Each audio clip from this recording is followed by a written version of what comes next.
こんにちは、メグです。今日は日本の昔の有名な人の物語です。ジョン万次郎さんです。彼は日本とアメリカをつないだ人でした。どんな人だったのでしょうか。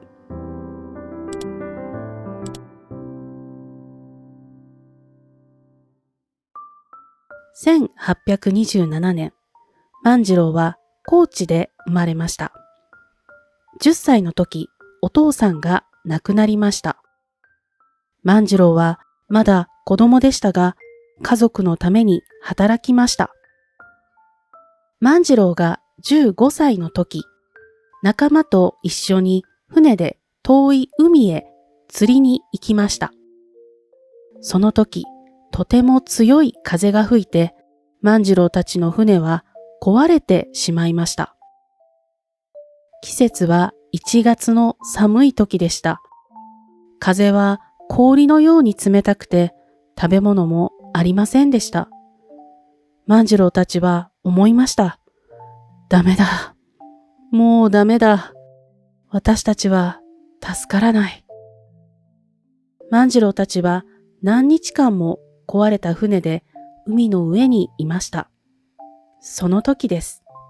あ、島だ。誰かが大声で言いました。その島には誰も住んでいませんでした。でも、たくさん鳥がいたので、万次郎たちは鳥を捕まえて食べることができました。万次郎たちはその島で143日も住んでいました。ある日、万次郎はこの島に近づいてくるボートを見つけました。おーい、助けて。万次郎は大声で言いました。万次郎たちはボートに乗っている人を見ました。そこには茶色の髪の毛の人が乗っていました。この時、万次郎たちは初めて外国人を見ました。万次郎たちを見つけてくれたのはアメリカの船でした。万次郎たちは思いました。日本に帰ることができる。よかった。しかし、この時日本は鎖国をしていました。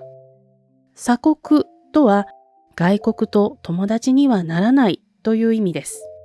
ですから外国の船が自由に日本へ行くことができませんでした。もちろん日本人が自由に外国へ行くこともできませんでした。船の中で万次郎は頑張って英語を勉強しました。船長はそんな万次郎を見て、とても真面目でいい人だと思いました。そして万次郎に船の仕事を手伝ってもらいました。ある日、船長は万次郎に言いました。万次郎、アメリカの学校で英語を勉強したらどう？万次郎は、はい、お願いしますと言ってとても喜びました。ハワイで万次郎は仲間たちと別れました。そして船長と一緒にアメリカのフェアヘブンという町に行きました。この時、万次郎のことを船長たちはジョンマンと呼びました。ジョンは船の名前ジョン・ハウランドからもらいました。マンは万次郎のマンです。船長は万次郎を自分の家族のように大切にしました。その時17歳だった万次郎は小学校で英語の勉強をしました。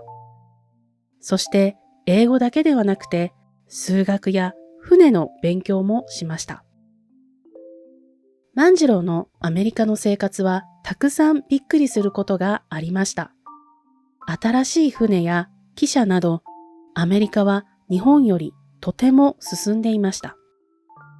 万次郎が一番びっくりしたことは、頑張ったら自分がやりたい仕事ができることでした。その時の日本では、侍に生まれたらずっと侍、農民に生まれたらずっと農民という社会のルールがありました。万次郎は思いました。アメリカはすごい。アメリカのいいところを日本人に教えたい。万次郎は日本に帰りたいと思うようになりました。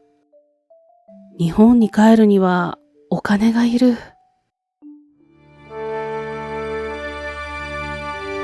万次郎はカリフォルニアに行きました。そして頑張って仕事をしてお金を貯めて日本に帰りました。1851年、万次郎が乗った船は沖縄に着きました。そしてしばらくして高知に帰ることができました。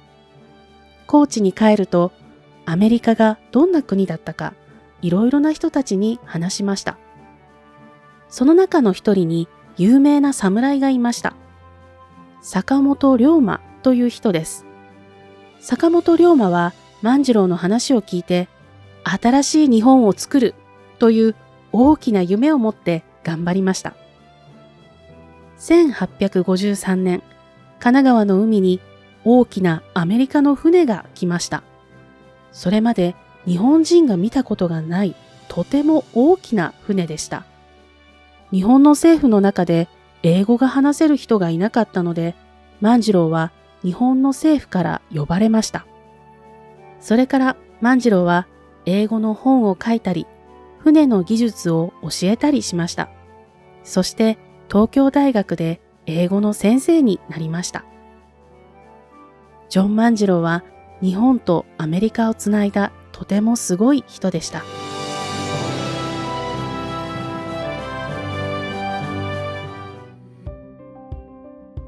ありがとうございました。今日はジョン万次郎さんの物語を話しました。ではまた。